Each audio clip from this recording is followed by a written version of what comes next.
sinabi niya sa kanya, matuwid ang sagot mo. Gawin mo ito at mabubuhay ka. Purihin ng Panginoon. Yuko natin ang Pakilang Diyos, purihin ng Panginoon sa tanghaling ito. Muli na kami sa pagsambang pusa namin inuukol para sa iyo. Nawa, ito ay naging kalugod sa iyong harapan, mga papuling awit, mga pagluwalhati, at pagkakila namin sa iyo, Diyos. At sa aming pagpahayag at pag-aaral ng iyong mga salita, lubayan mo kami at kaunahan mo upang ang iyong pagandang loob ay manahan sa amin na sa pamagitan ng mga salita nito.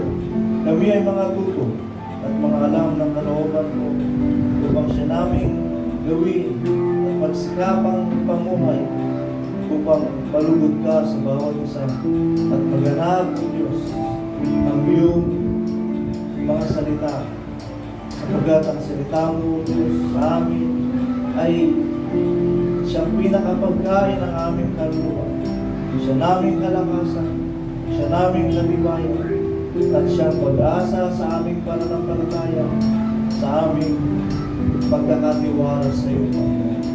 Salamat sa iyong biyayang ito. Patuloy mong pinagkakaloob sa iyong magandang ito, sa iyong matamis na pangalan ng Jesus. Amen and amen. Amen. Praise the Lord. Pagkakaroon po. Amen. Ang binasa po ay sa aklat po ng Lucas chapter 10 verse 28. Lucas 10:28.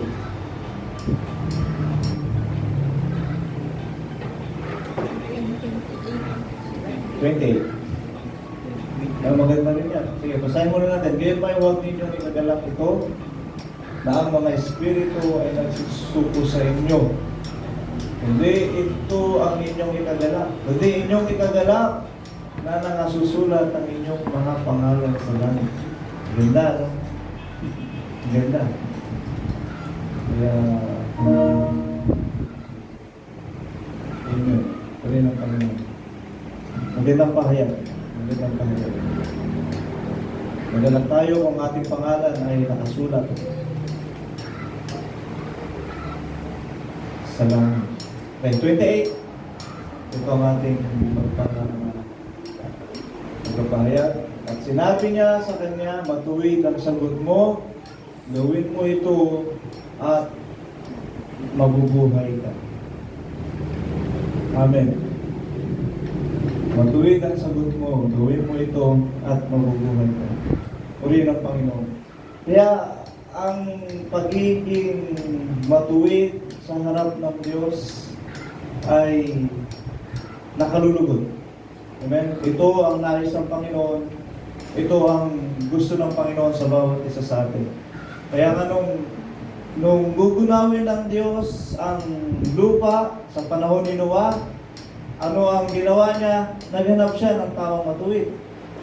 Amen? Naghanap siya ng taong matuwid. Bakit?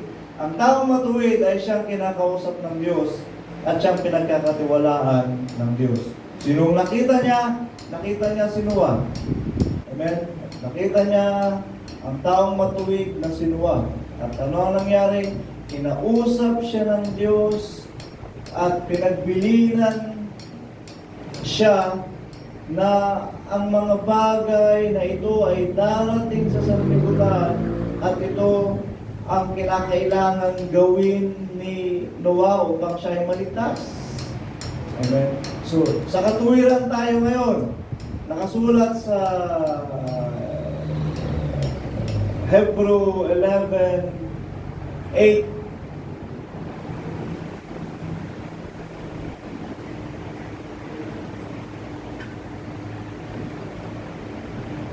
Seven nga, tingnan natin sa 7. Ayan, 7. Sa pananampalataya, sinuwi ng paunawaan ng Diyos tungkol sa mga bagay na hindi pa nakikita.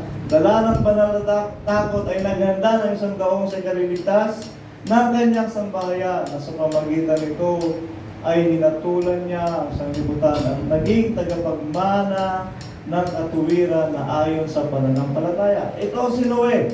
Nakita ng Diyos na si Noe ay matuwid. Nabasa naman natin yan sa Genesis. Suhi in Genesis. Nakasulat yan, matuwid. Nakita ng Diyos ang matuwid na si Noah. Siya'y kinausap ng Panginoon. Amen. Nung kinausap siya ng Diyos, sabi niya, gugunawin niya ang sanlibutan. Nakita niya si Noe na taong matuwid, kinausap ng Panginoon, pinagbilinan ng Diyos. Ang sabi ng Diyos, gumawa ka ng daong sapagkat darating ang baha. Imposibleng mangyari nung panahon na yun na magkakaroon ng baha sapagkat wala pang mga kalamidad nung panahon na yun. Amen? Pero si Noah ay sumampalataya. Sumunod siya sa kalooban ng Diyos. At ano ang nangyari? Iniligtas sila ng Panginoon.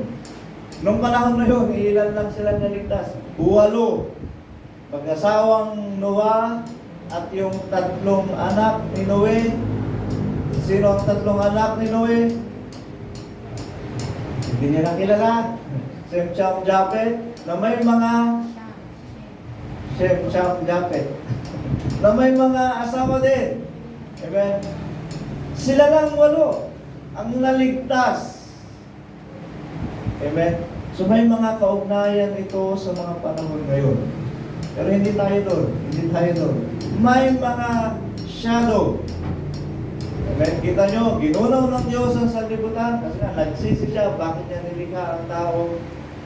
Amen? Dahil ang tao ay puno ng kasamaan sa kanyang puso, sa araw ng kanyang kabataan. Nandun na talaga. Amen? Nandun na talaga. Kaya, binilinan sila ng Diyos at 8 ang naligtas.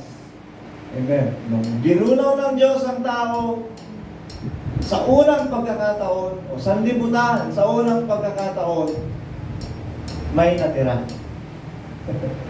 Amen? Mayroon siyang itinira. Sino? Yung mga matuwid.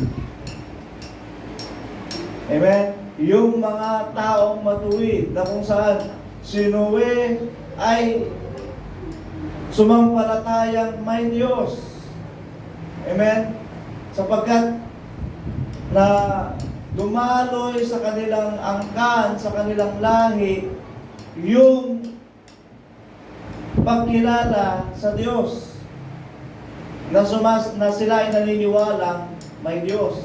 Una kay Adan, sumunod kay Seth. Amen? Kay Seth. Hanggang sa mga salin-salin ng lahi, sino na yung tatay ni Noah? Kilala niyo pa ba? Ha? Ha? Metusela. Lolo niya si Metusela. Kilala niyo? Si Mang Kanor Gabriel. Si Nakor. Tatay niya si Nakor. Nakor. Pinabaliktad ko Mang Kanor. Para hindi ako nalito. Pero lolo niya si Metusalem. Amen? Or baliktad. Tatay niya si Metusalem. Lolo niya si Metusalem. Si Nakor ang anak ni Metusalem at si Nakor anak niya si Noah. Okay. So sila lang ang naligtas. Kahit na si Metusalem na nakasulat sa Biblia ang kanyang pangalan at the age of 969. Amen? Hindi siya umabot ng 1,000 taon. Aabot sana siya. Ay Lamech. Mali. Sino si Nakor? Nakor. Oo, may Nakor yan eh. Nakor. Si Lamech. Tama si Lamech. Sorry. Amen. Salamat sa correction. Si Lamech. At ito, si Metusalem na 969 ang kanyang edad, aabot sana ng 1,000 taon. Kaya lang, nakasulat sa banal na kasulatan, sa araw ng Diyos, sila ay walang pagsalang mamamatay. Hindi sila, nung sinuway nila ang utos ng Diyos, pinain nila ang punong kahoy ng pag-araw ng masamang mabuti. Kaya sa taon ng Diyos, hindi sila umabot ng 1,000 taon ang tao. Kaya nga, hindi na pinaabot ng Diyos yung Jerusalem. Kaya 969 lang. Bakit? Napasama sa pagkalunod sa baha. Tingnan ninyo ang kwento ng Biblia. Napasama siya sa pagkalunod sa baha. Na sana aabot siya ng 1,000 taon. Pero dahil nga kasi hindi siya sumama kay Noah, sila lang talagang pamilya ni Noah at ng kanyang anak at ng kanyang mga manugang, sila lang ang nangaligtas. At naging 8 ang tao sa ibabaw ng sanlibutan noong panahon na yun. At doon ulit nagpasimula ang lahi ng tao. Doon ulit nagpasimula yung tinatawag na regeneration. Amen? At ang kwentong ito, kaya magsisimula tayo sa pagiging matuwid. Amen? Pagiging matuwid. At ang kwento ni Noah at nang ginawa ng Diyos sa sanlibutan ng una, ay mayroong shadow ito sa kanyang gagawin sa mga darating na panahon. Ecclesiastes chapter 1 verse 8 or 9. Ecclesiastes 1:9. Tingnan natin. Yung nangyari ay siyang mangyayari, at yung nagawa ay siyang magagawa, at walang bagong bagay sa ilalim ng araw. Amen? Walang bagong bagay sa ilalim ng araw. Ang lahat ng mga nangyaring ito noong unang panahon ay siya ring pattern na gagawin ng Diyos sa mga susunod na panahon. Amen? Nakasulat sa banal na kasulatan. Walang bago. Kaya may pattern ng Diyos. Nung sabi niyang bubunawi niya ang sanglibutan, tumawag siya ng matuwid, umili siya ng matuwid. Pinagsabihan niya sila. Itinira niya sila, iniligtas niya sila. Amen? At doon nagpasimula ang pagpapanibagong lahi. Ngayon, ang pagpapanibagong lahi na ipinanukala ng ating Panginoong Kristo sa kanyang paghahari sa sanlibutan ay itinakda rin. Ipinanukala rin. Kaya mayroong pattern ito ayon sa naganap na. Ang naganap na ay siya ulit mangyayari ayon sa kalooban ng Diyos. Kaya nung lulipulin niya ang sanlibutan, nagtira siya ng kanyang matuwid na lingkod. And they are family. Amen. Para ano? Muling mag-regenerate. Amen. Muling mag-regenerate. Kaya, ang kasaysayan ng tao sa sanlibutan ay kung sa taon, kung sa panahon at araw ng Diyos, bata pa ang tao sa sanlibutan. Wala pang 15,000 years. Wala pang 10,000 years. Ang kasaysayan ng tao dito sa lupa. Although ang earth ay existing na siya billion years ago, ayon sa sinasabi nila. Amen. Pero taon kasi ng Diyos ang pinag-uusapan natin. Amen? Taon ng Diyos. Kaya yung million years ago sa sanlibutan, siguro ilang araw lang sa Diyos yan. Ilang libong araw lang sa Diyos yan. Bakit? Ang 1,000 taon sa tao ay isang araw sa Diyos. Alam niyo ba yan? Nabasa na natin yan. Amen? 1 Peter chapter 3. 18 pa? O sa mga... O na. 1 Peter chapter 3. Basahin nyo. Nandyan yan. Ang 1,000 taon na usapan ha, sa tao, sa Diyos, isang araw lang. Amen. Ay yung million years ago sa sanlibutan na ito, araw lang yan sa Diyos. Kailan lang yan sa Panginoon. Okay. So, lahat ng ito ay may pattern sa Panginoon. So, sabi ko nga, ang kasaysayan ng tao sa sanlibutan, wala pang 10,000 taon. Kasi, from Jesus Christ, mula sa atin to Jesus Christ, sabihin na natin 2,000 or 3,000 years, Jesus Christ to David, walang 2,000 taon yun.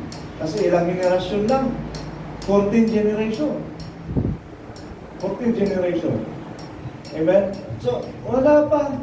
Then, David to Abraham, wala pang 14 generation din yan. Wala pang 2,000 taon. So, ilan lang, gaano pa kabata ang kasaysayan ng tao sa sanlibutan sa panahon ng Diyos? 10 araw pa lang. Kung sa Diyos tayo magbabase. Amen? So sa tingin nyo, within 10 days ng kanyang panahon, lilipunin niya agad ng tao sa sanlibutan na ito. Amen. Kung paano niyang ginunaw sa panahon ni Noah, may na siyang mga matuwid.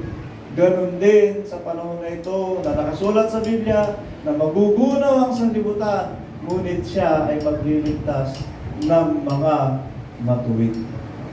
Amen? Magliligtas siya ng mga matuwid. Para sa ano? For the regeneration.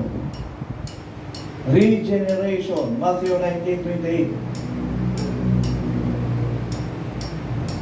At sinabi ni Jesus sa kanila, katotohanan, sinasabi ko sa inyo, na kayong nagsisisunod sa akin.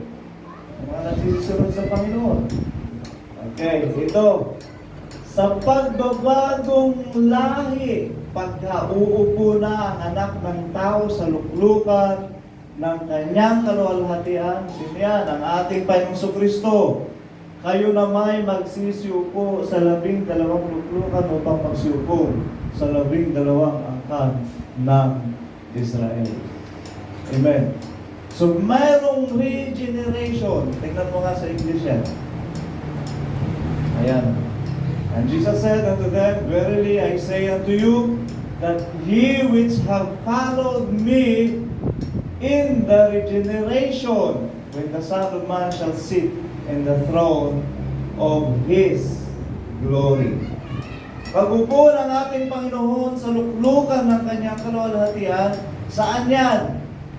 Nakita naman natin kanina, nabasa natin kanina, na ang sanlibutan na ito ay naging kaharian ng ating Panginoong Jesucristo. At ano ang gagawin niya? Doon sa mga nangagilan, doon sa few men left na iniligtas ng Diyos, eto na. Sila na ang magpapanibagong lahi. Diyan mangyayari yung nakasulat sa banal na kasulatan na sinabi niya, ang lahat ng tuhod ay luluhod sa pangalan ng ating Panginoong Jesucristo. Bakit? Ipapahayag ng lahat ng matuwid na ito na nakaligtas ng ating Panginoong Jesucristo ay siyang Diyos. Ating Panginoong Jesucristo ang siyang Panginoon. Amen? Ngayon, hindi lahat ng tuhod luluhod kay Kristo.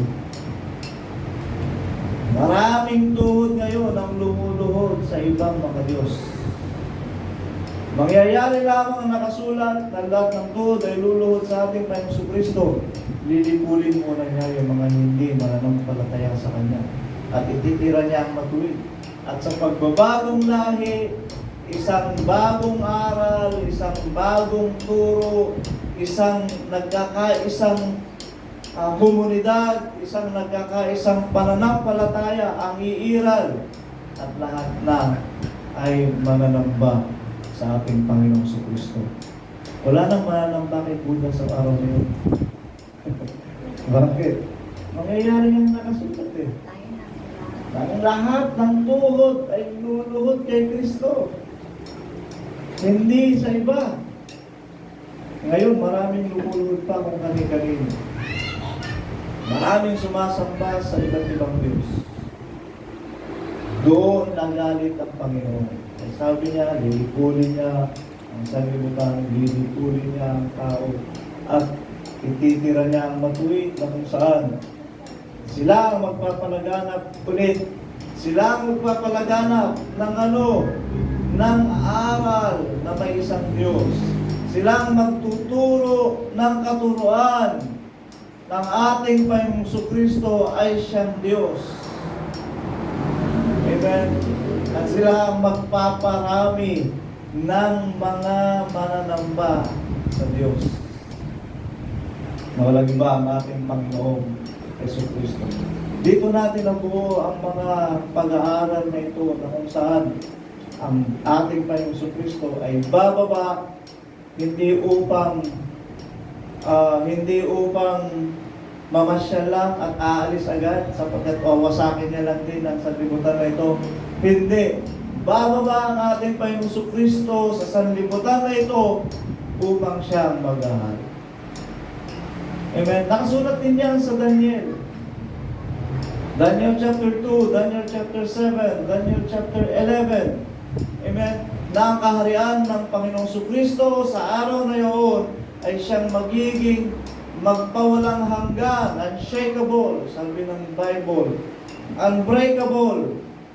Amen. Ito ang mananatili magpakailanman. Amen. Sabi pa ng banal na kasulatan, at ipapamahala niya sa kanyang mga banal. Amen. Ang sanlibutan. So ganito ang panukalan ng Diyos. Ganito ang gagawin ng Panginoon. Ngunit bago tayo darating sa mga araw na ito, yun muna, kailangan nating maging matuwid sa harap ng Diyos. Kita niya si Noah matuwid, kinausap ng Diyos, pinagbilinan ng Diyos. Amen. Nakita niya si Enoch na matuwid. Si Enoch naman, may rapture. Amen. Nakita niya si Abraham na matuwid. Amen. Sa kanya, pinadaloy ng Diyos ang isang, sabi sa Biblia, banal na binhi. Kay Abraham. At dumaloy ito hanggang sa kanyang mga binhi. At naging isa na silang banal na bansa. Amen. Holy nation. Ang Israel. Amen. Ang Israel. Pero yung itinuro nga ng mga nakaraan, sa atin din dumaloy. Dumaloy na rin sa atin itong banal na Biblia. Amen. Bakit? Kay Abraham, nagsimula ang banal na binhi. Sa kanya, pagpapalain ang lahat ng mga bansa. Mula sa kanyang binhi, pagpapalain ang lahat ng mga bansa. Hanggang sa ito ay naganap, naging bansa ang Israel, pinagtubayan sila ng Diyos, pinagpala sila ng Panginoon. Amen. Sila na ang banal na binhi. Kaya nga, yung banal na binhi na yun, ayaw ng Diyos na mahaluan sila ng ibang binhi. Ayaw ng Diyos na mahaluan sila ng ibang lahi. Ipinipreserve sila ng Diyos. Amen. Ipinipreserve sila ng Diyos. Ayaw ng Diyos na ang ibang bansa ay makisalamuha sa kanila. Amen. Ayaw ng Diyos. Ang Israel ay Israel lang at mabubuhay sila bilang Israel. Matatatag sila bilang Israel na walang ibang lahi na hahalo at nahalubilo. Sapagkat magkakaroon ng kompromiso pagka nagkahalo-halo na ng ibang, nahaluan sila ng ibang aral. Ng ibang aral. Amen. So ito ang nangyari. Ginabayan sila ng Panginoon. Ngunit, huwag tayong mainggit sapagkat dumadaloy na rin sa atin ang banal na Biblia. Na yung pangako ng Diyos sa Israel, yung paglingap ng Diyos sa Israel, yung pag-ibig ng Diyos sa Israel, dadaloy na rin sa atin. Amen. Ang Israel, they are called the children of God. Tayo, naghihintay na rin tayo ng panahon na tawagin tayo ng mga anak ng Diyos. Panahon na lang. Amen. Panahon na lang. Saan nagsimula? Galatians 3:29. O, 27 na lang sa simula. For as many of you as have been baptized into Christ have put on Christ. Okay, next. 28. There is neither Jew nor Greek. There is neither bond nor free. There is neither male nor female. For ye are all one in Christ Jesus. Ito yung mga nabautismohan sa pangalan ng ating Panginoong Kristo. 29. And if ye be Christ, then are ye Abraham's seed, and heirs according to the promise. Naintindihan nyo ba? Tagalogin natin. Tagalog na lang. 27. Yan, nahin natin sa 27. Sabagat ang lahat na sa inyo ay binautismuhan kay Kristo, ay ibinin si Kristo. Okay? Walang magiging Hudyo o Grego man, walang magiging alipin o malaya man, walang magiging lalaki o babae man, sapagkat kayong lahat ay iisa kay Kristo. Ito yung mga nangabautismuhan kay Kristo. 29. At kung kayo'y kay Kristo, kayo nga'y binhi ni Abraham at mga tagapagmana ayon sa pangako. Amen. Yung Holy Seed na nagmula kay Abraham, na dumaloy hanggang sa Israel. Amen. Kaya nga ang Israel, pinagpala ng Diyos, pinatnubayan ng Diyos, iningatan ng Diyos, ayaw ng Diyos na mahaluan sila ng ibang lahi. Dumaloy na yan sa atin sa pamamagitan ng ating Panginoong Jesucristo. Dumaloy na yan sa atin sa pamamagitan ng ating Panginoong Jesucristo. Nung tayo ay sumampalataya at sumunod sa salita ng ating Panginoong Jesucristo, sa Ebanghelyo ni Kristo, ito na, naging binhi na tayo ni Abraham. Kaya kung anong pagpapahalaga ng Diyos sa Israel, tanggapin nyo na rin ito. Amen? Kung paano pinahalagaan ng Diyos ang Israel, tanggapin nyo na ito. Dapat tayong iligtas ng Diyos. Kaya huwag natin baliwalain ang mensahe ng pagliligtas ng Diyos. Amen? Huwag natin isantabi ang mensahe ng panawagan ng Diyos na tayo ay ililigtas niya. Seryosohin natin ang mga pagpapahayag na ito ng banal na kasulatan. Bilang binhi ni Abraham, mahalaga na rin tayo sa Panginoon. Pero mahalaga tayo sa Panginoon hindi dahil tayo ay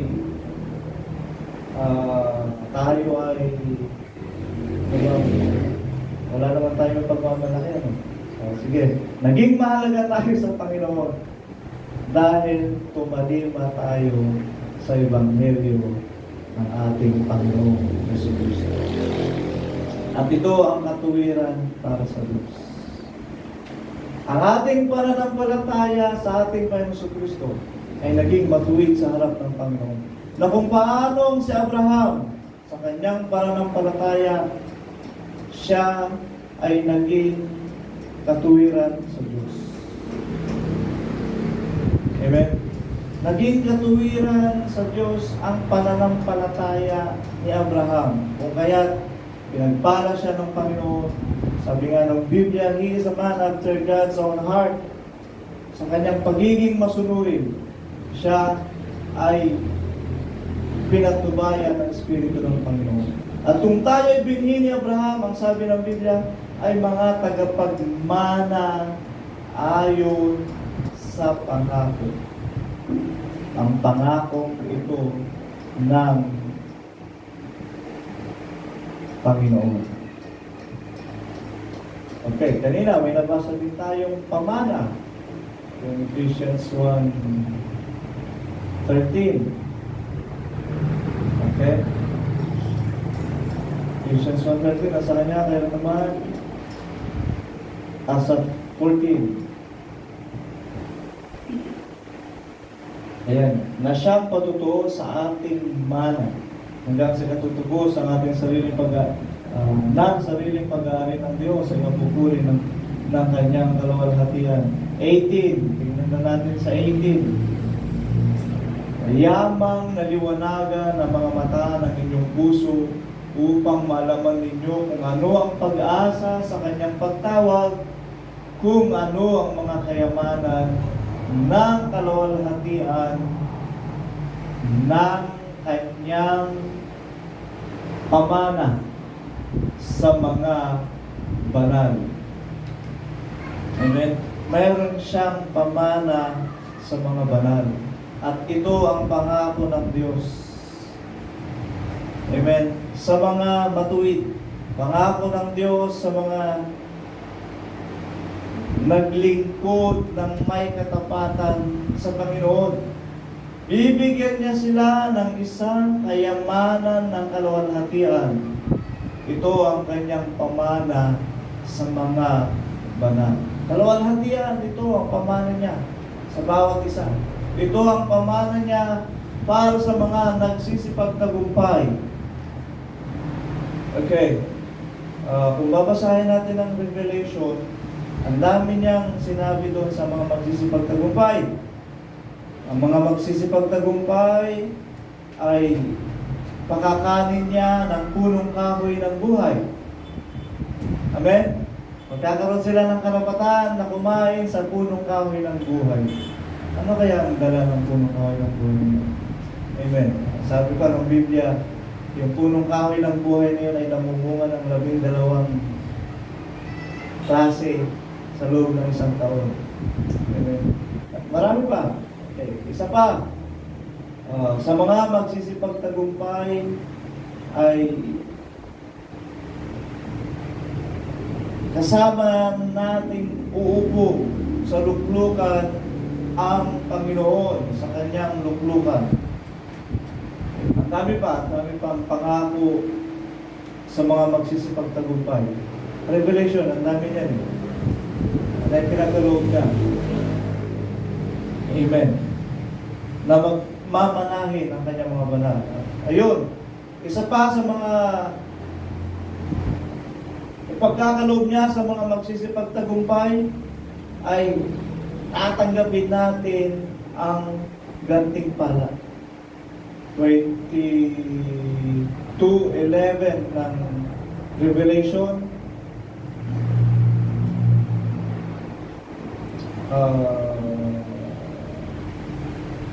12. Ayan.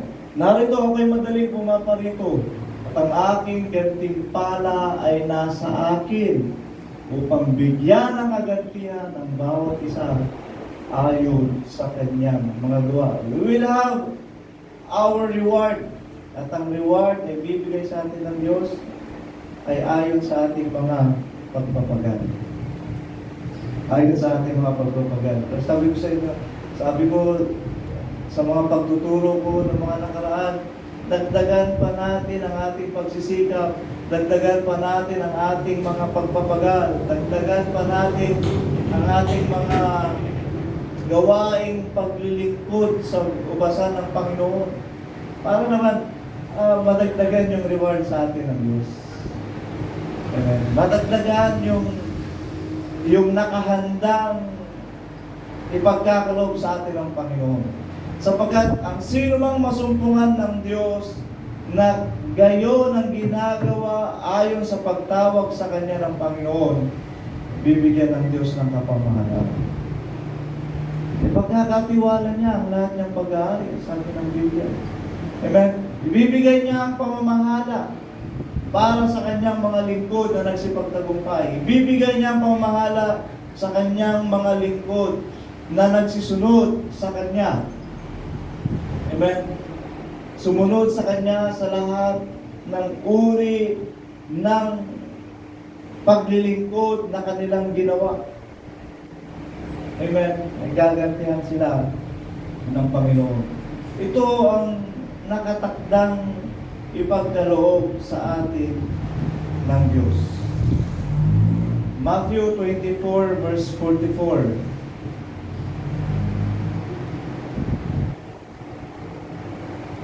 Okay, 45. Sino nga baga ang alipig tapat at matalino na pinagkatiwalaan ng kanyang Panginoon sa kanyang sambayan upang sila'y bigyan ng pagkain sa kapanahunan? 46.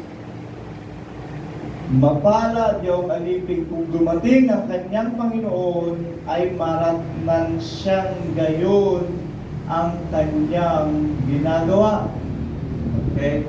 Kung pinagkatiwalaan ng Diyos at ganoon nga ang kanyang ginagawa. Mapalad, sabi niya. 47. Katotohanan sinasabi ko sa inyo na sa kanya'y pagkakatiwala ang lahat niyang pag-aari. Amen? Kaya yung mga nagsisunod sa kalooban ng Diyos, pagkakatiwalaan sila ng Panginoon. Amen? Pagkakatiwalaan sila ng Diyos. Ng isang, ano kaya ang pagkakatiwala? Ng isang departamento, isang pamamahala, sa isang bagay. Pagkakatiwalaan sila ng Panginoon. Amen? Sapagkat sa paghahari ng ating Panginoong Jesucristo, sabi niya doon, yung mga pillars, yung mga nagsipagtagumpay, yung iba doon magiging judge, yung iba doon magiging tagapamahala. Amen. May pamamahalang ipagkakatiwala ng Diyos para sa mga tao. 1:18 ng Ephesians, balikan natin.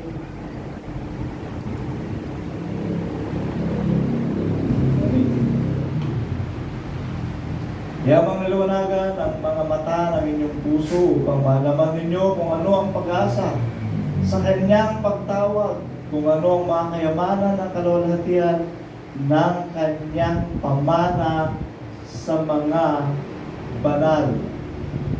Amen. At yung pamanang ito para sa kanyang mga banal ay tinakda din ng Diyos upang manahin ng kanyang mga lingkod na magsisipagtagumpay. Sabi ko nga, palad ang maamo sapagkat mamanahin nila ang lupa. Amen. At ito, ayon sa panukala, 15 ng chapter 15, Exodus 15:17. Sila'y iyong papapasukin saan? At sila'y iyong itatayo sa bundok na iyong pamana. Amen? Sa dako, O Panginoon, na iyong ginawa sa iyo upang iyong tahanan, o santuaryo, O Panginoon, na itinatag ng iyong mga kamay. Amen. Sila'y iyong papapasukin, sila'y iyong dadalhin, sila'y iyong pupupupin, sila'y iyong titipunin. Lahat na. Kasi papapasukin tayo ng Diyos. Saan? Sabi pa nga niya, sila'y iyong itatayo sa bundok na iyong pamana. Okay? Sa dako, O Panginoon, na iyong ginawa sa iyo upang iyong tahanan sa santuaryo, O Panginoon, ay tinatag ng iyong mga kamay. Amen? Exodus yan sa mga ano yan, sa mga Israelitas yan. Tama. But still, mayroong pattern ito ayon sa kanyang gagawin sa mga darating na panahon. Ngunit hindi ito nangyari sa mga Israelitas. Amen? Bakit? Yung susunod na verse, 18. Mangyayari pa lang ito. Bakit? Anong sabi niya? Ang Panginoon ay maghahari magpakailanman. Amen? Ang Diyos ngayon, hindi siya nagiging hari sa Israel. Meron silang hari, meron silang ano bang lakaran ng kanilang government doon.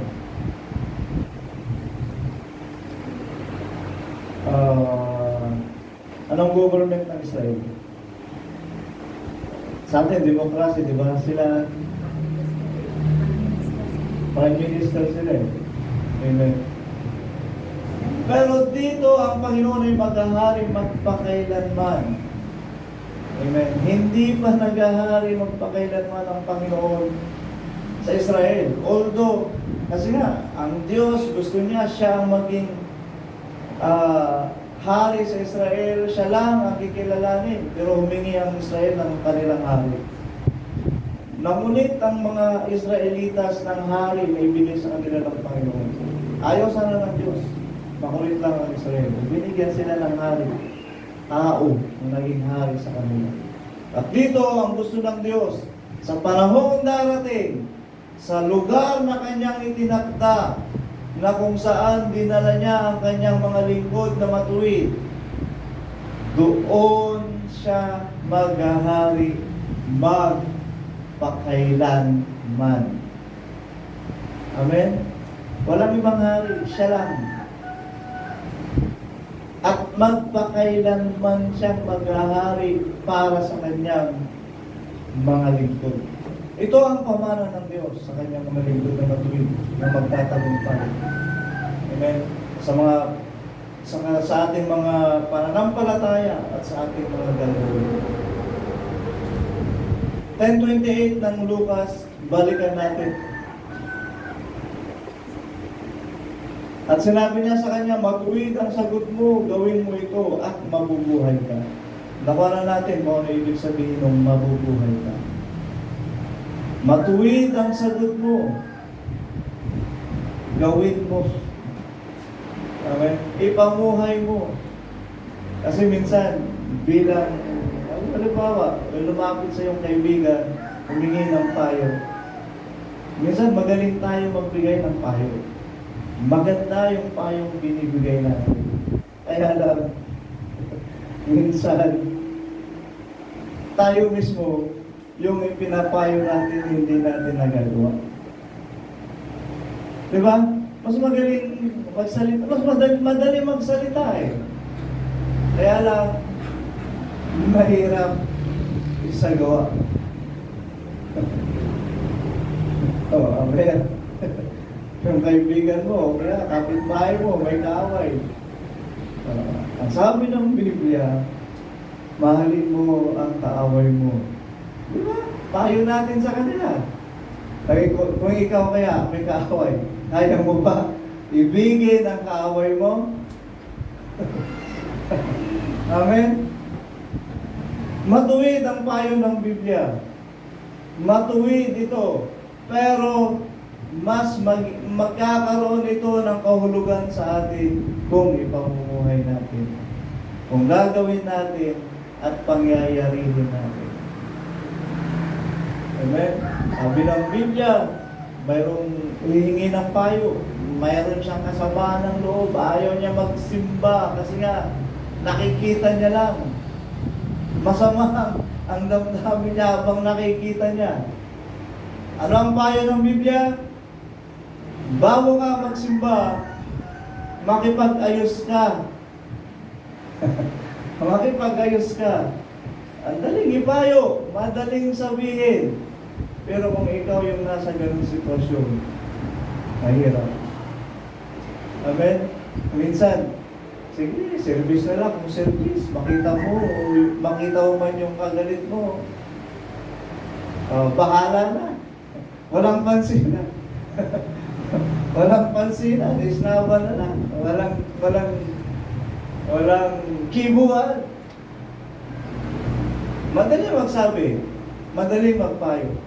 Amen. Pero ang sabi ng Biblia, gawin mo at mabubuhay ka.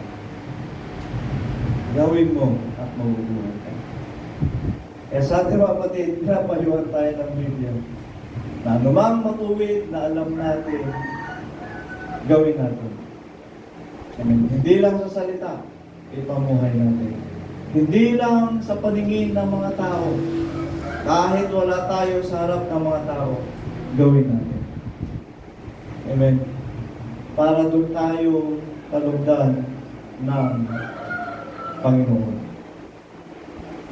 Hebrews chapter, dito muna tayo. Colossians 1:22. Gayon may pinagkasundo niya ngayon sa katawan ng kanyang laman sa pamamagitan ng kamatayan upang kayo iharap na mga banal at walang dungis at walang kapintasan sa harapan niya. Hebrew 11:39.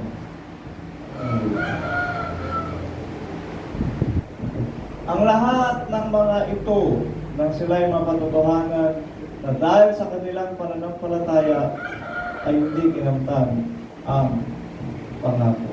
Sa English, tingnan natin. And this all, having obtained a good report through faith, received not the promise. Ito, dito muna tayo. Philippians 4:8 and 9.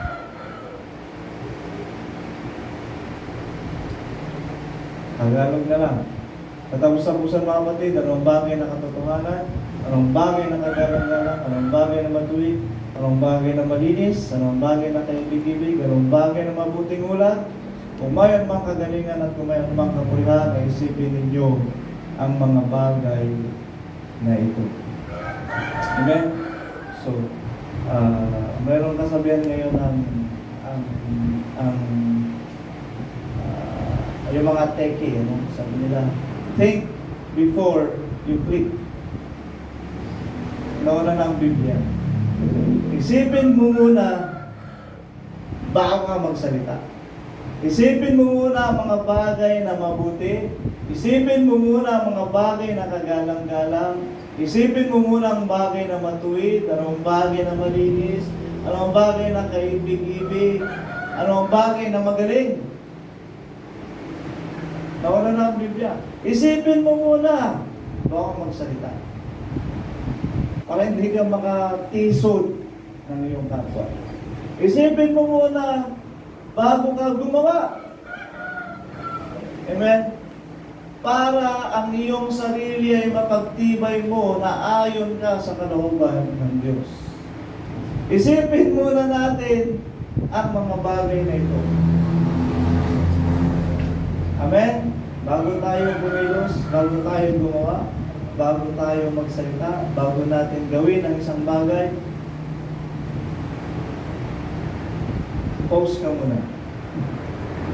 Ano kaya magiging resulta nito? Ano ang magiging magandang may dudulot nito? Isipin natin ang mga bagay na yun. Amen? Isipin natin ang mga bagay na yun. Think before you think. Tagal na yan. Pero nauna na ang Biblia. Ano man ang mabuting ulat, ano man ang sa ikabubuti, yun ang isipin natin. Kung sa daan ng isip mo, mayroong isang negative na bagay, huwag mo nang gawin. Hindi ito makabubuti para sa iyo, hindi rin ito makabubuti para sa iba. 9. Ang mga bagay na inyong natutunan at tinanggap at narinig at nakita sa akin, ang mga bagay na ito ang gawin ninyo at ang Diyos ng kapayapaan ay sa inyo. You will be at peace. Amen? Kaya ka, panatag ka. Pag nag-isip ka, bago ka gumawa, mawalan ka ng kaaway. Amen? Pag-isip ka, bago gumawa, mawalan ka ng kaaway.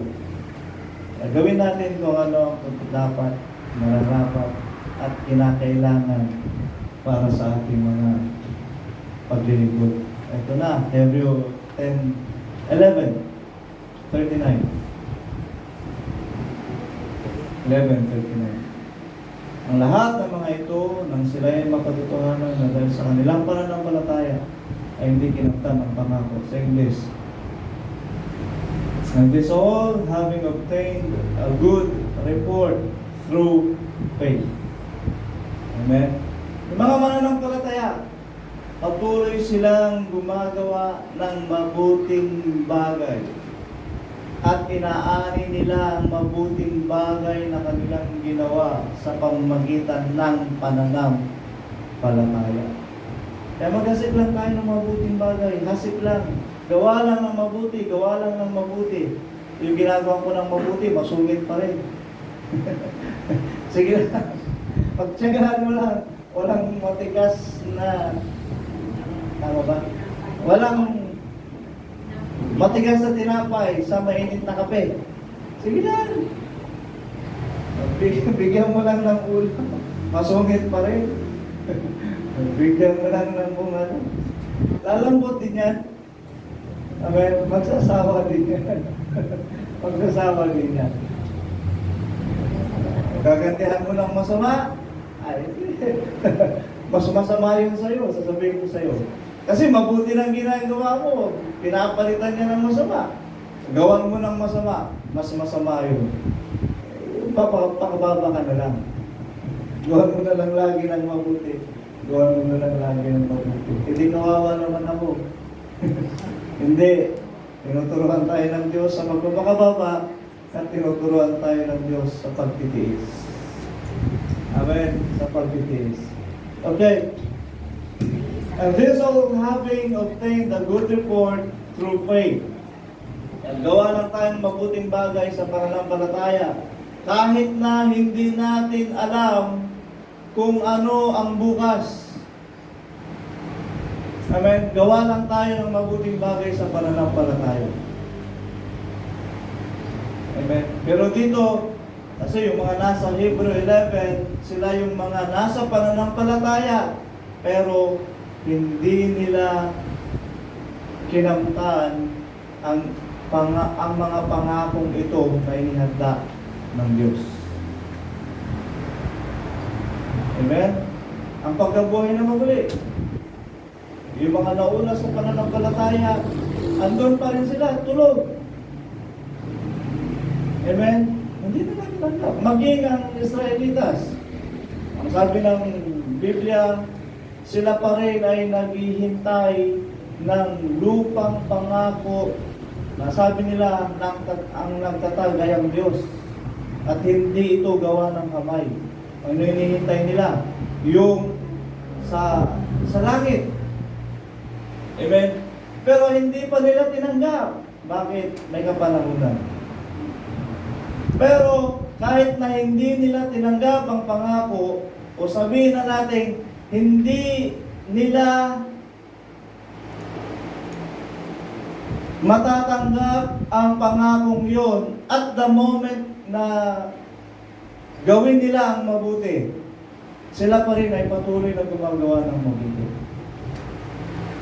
Amen? O kagaya sa atin, alam natin ang buhay na walang hanggan, ang pagkabuhay na maguli ay sa pagparito ng ating Panginoong Kristo. Matagal pa yun. O malapit na pala. Malapit na.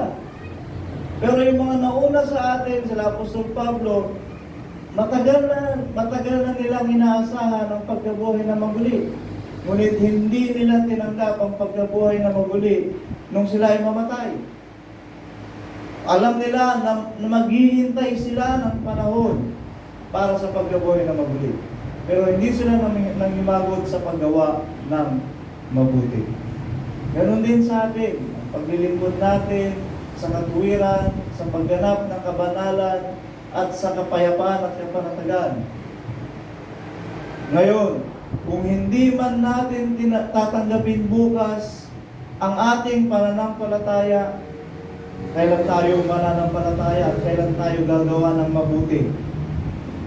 Next year na lang? Next year na lang? Hindi. Habang tayo ay nasa pananampalataya, gawin natin kung ano ang may mabuting ulan. Gawin natin kung ano ang sa ikabubuti natin. Amen? Kaya ganun din. Yung sa paghihintay na ginagawa natin, ano na, lumipas na ang 7 taon, lumipas na ang 10 taon. Ano, hindi ka na maghihintay kung hindi nangyari? Amen? Ang hinahanap natin, gawin pa rin natin ang salita ng Diyos. Asahan man natin ang pangako bukas o sa mga darating na panahon. Darating man ang pangako ng Diyos bukas o sa ilang taon pang darating, patuloy tayo na gawin kung ano ang matuwid sa salita ng Panginoon. Ayusin natin ang buhay natin patungkol sa paglilingkod at patungkol sa pananampalataya. Amen? Ayusin natin ang buhay natin patungkol sa paglilingkod at sa pananampalataya. Lucas chapter 1 verse 1. Tingnan nga natin kung tama ito.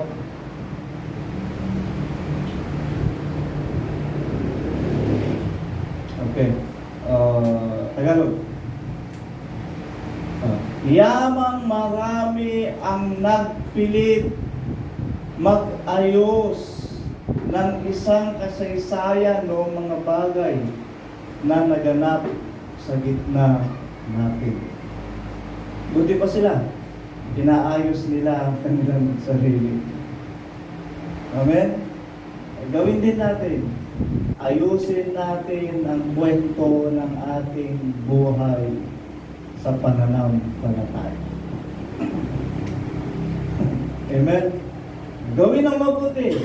Huwag salangsangin ang salita ng Diyos. Gawin ang nararapat. Huwag natin tutulan ang salita ng Panginoon. Let us all make a good report. Amen? A good report of your name.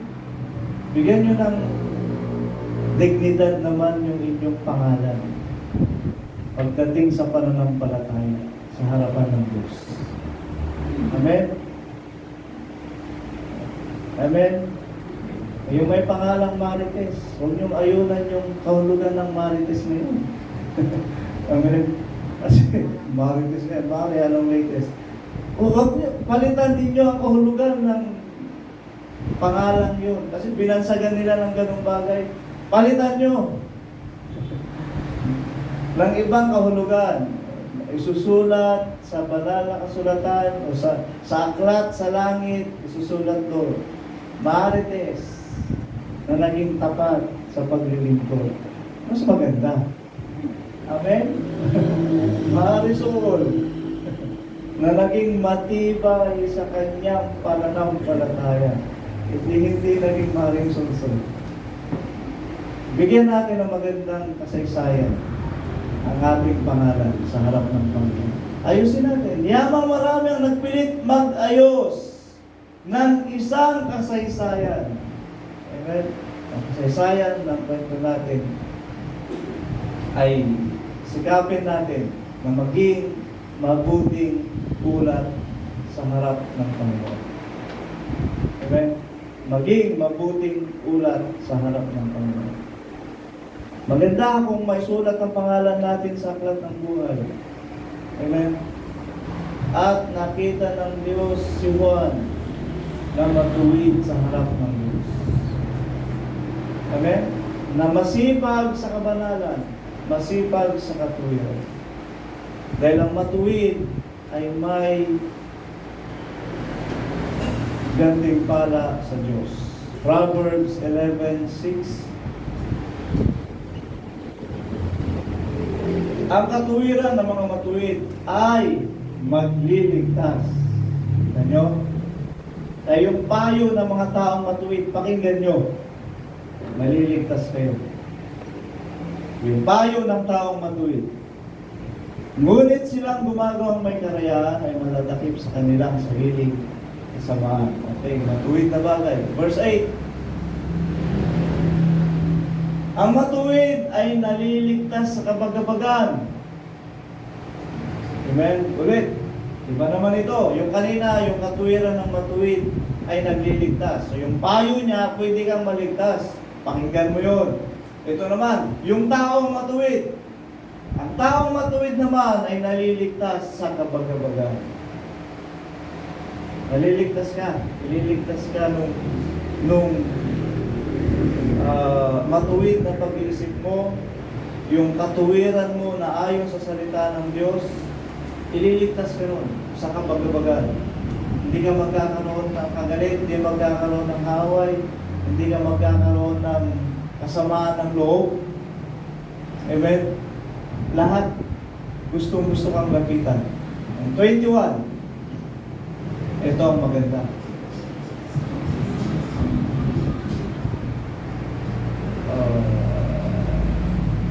English, tingnan nga natin sa English. Deliver.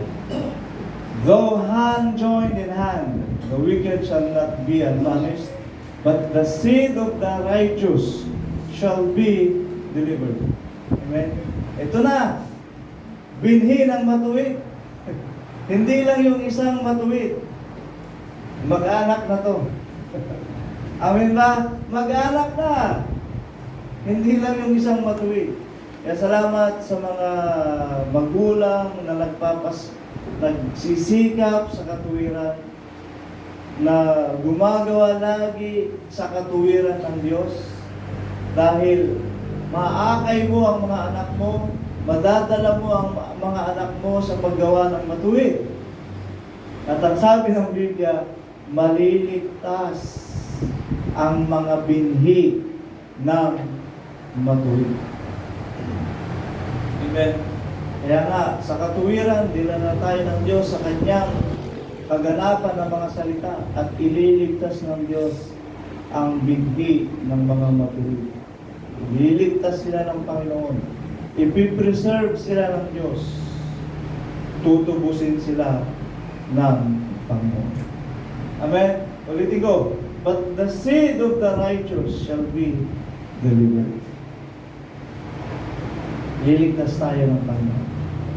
Ang Biblia, ang sabi ng doon sa Sodom at Gomorrah, ang sabi ni Abraham, pag may makita akong 50, gugulawin mo ba ang Sodom at Gomorrah? Sabi ng Panginoon, hindi. 50. May 50 ba tayo rito? Wala. Naku, baka gulawin tayo ng Diyos. Pwede naman makipagtawaran sa Panginoon. Pwede ba naman? 40. May 40 tayo. Wala 40. Baka pag may bagyong dumaan, ilipad tayo ng hangin. Pwede bang tumawad ulit? Tumawad ulit si Abraham. 30. May 30 tayo? 36. Pwede na. Amen? Pwede tayo iligtas ng Diyos. I'm speaking of this para sa ating lahat. Bawat pamilya, bawat angkan. Amen? Manatili tayo sa paggawa ng katuwiran ng Diyos. Ililigtas tayo ng Diyos. Diba? Sabi ko sa inyo, nung kasagsagan ng bagyo, 3 lang kayo sa bahay nyo, o 5 lang kayo sa bahay nyo. Punta kayo sa kapitbahay nyo na matuwid. Bilangin nyo ang sarili nyo hanggang maging 10. Diba? Sodom at Gomorrah nga eh.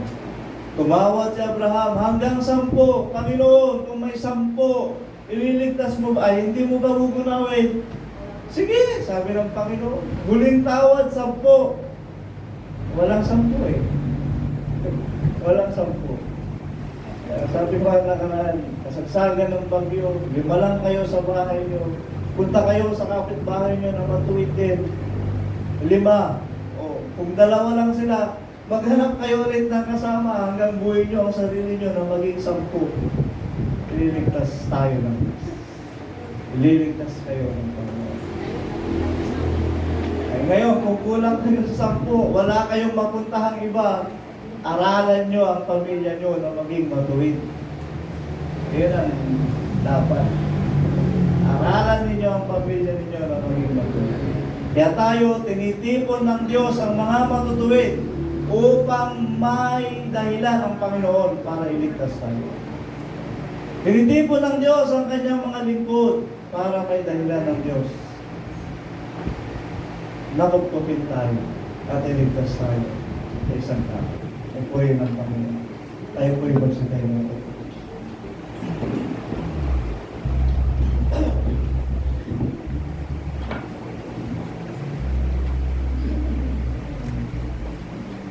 Alam ko may yung gagawin. Yes, mamagitan ka sa amin ka. Mamuna ka sa amin. Lord, gawin mo ang nakalulugod sa iyo. At kung ano ang alam mo, mabuti. Alam ko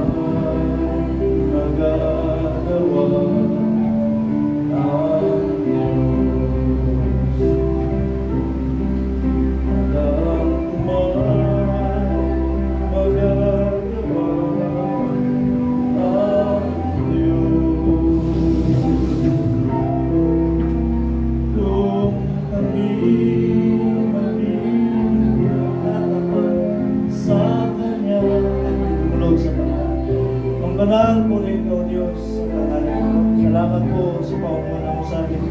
Salamat sa iyong biyaya. Salamat sa iyong pagpapala. O Lord, ang iyong presensya o Diyos sa amin ay nagbibigay ng kapayapaan at ng katuwaan. Salamat po, Panginoon. Salamat sa mga salita mo na nagpapaunawa sa amin ng iyong kalooban. Kung ano ang kinakailangan namin panatilihin at kung ano ang dapat namin pairalin sa katuwiran na nasa aming kalooban upang magawa namin ang iyong mga salita. Sapagkat dito mo kami, O Diyos, tinawag.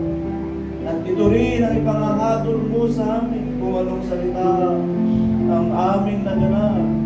At titimbangin mo kami. Nawa masumpungan mo kami na hindi kulang sa iyong panukat at sa iyong pagtimbang upang maging karapat-dapat at kalugod-lugod kami, Panginoon, sa iyong pagliligtas at sa iyong pagtawag.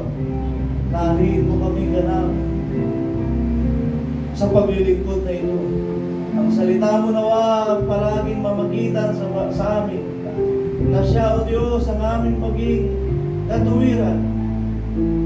At nawa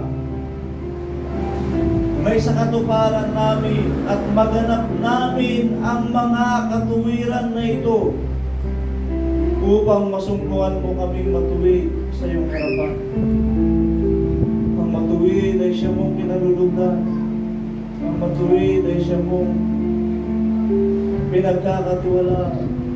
Ang matuwid, O Diyos, ay siya mong inililigtas. Ang matuwid, ang mga binhi ng matuwid, ang siya mong tinutubos. Kaya, Panginoon, narito ang mga lingkod mo na matuwid sa iyong harapan at nagpapasikap sa paggawa ng kabanalan at paggawa ng iyong katuwiran. Ikaw ang nakakasiyasan ng aming mga gawa. Pakabanalin mo kami, Panginoon, sa iyong mga salita, sapagkat ang salita mo ang katotohanan. Lubin mo nawa, Panginoong Jesus, na ang iyong salita ay maging katuwiran sa aming pamumuhay at siyang masunod. Kung ano man ang aming mga katanungan, ano man ang aming mga pinagdadaanan, ano man, O Diyos, ang aming mga kadahilan, katuwiran mo, Panginoon, ang siyang manaig sa bawat isa sa amin. Kung magkagayon, ang kaluguran ay mapapasahan ayon sa iyong biyaya. Salamat po, Diyos, sa kabutihan ng iyong kalooban na patuloy mong ipinamahal sa bawat isa. Patuloy mong pagyamanin, O Diyos, ang mga bagay na tinatangkilik ng aking mga kapatid sa kanilang mga alam buhay, sa kanilang mga source of income, ang iyong biyaya na may patuloy na malalang sa amin. Ang kanilang mga lupa, ang kanilang mga tanim, pangalagaan mo, O Diyos. Ang lahat ng kanilang kalusugan, kanilang mga sarili, pag-ingatan mo at paggalingin mo mula sa mga karamdaman at mabuting pangatawan pagkalupo sa bawat isa sa amin. Biyaya at pagpapala ay sumami naman sa iyong magandang Lord. Salamat po sa lahat nito. Kaya patuloy po ang kupalain ng bawat isa. Isang linggong darating, ano man ang hamon ng buhay na ito, mapagtagumpayin mo kami at nakalang sapagkat pinalakas mo kami sa pamagitan ng iyong mga salita. Kaya tuwalhati sa iyong magandang Lord, sa pangalan mo Jesus, sa pangalan mo Jesus. Sa Lord. Amen.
banal na pananampalataya na manalangin sa Espiritu. May doon sa mga pag-iingat sa inyo mula sa pagkatisod at sa inyong paghaharap na walang kapintasan, na may malaking galak sa harapan ng kanyang kaluwalhatian. Ang biyaya ng ating Panginoong Kristo, ang pag-ibig ng Diyos at ang kaipupisan ng kanyang Santong Espiritu ay sumaatin namang lahat at nagabayan niya tayo upang tayo magsipagtagumpay sa lahat ng uri ng ating pakikipagbaka, upang tayo ay magkamasa ng kanyang kagandahang loob at ng kanyang kabutihan sa pangalan ng Jesus. Pangalan ng Jesus. Siya nawa. Amen.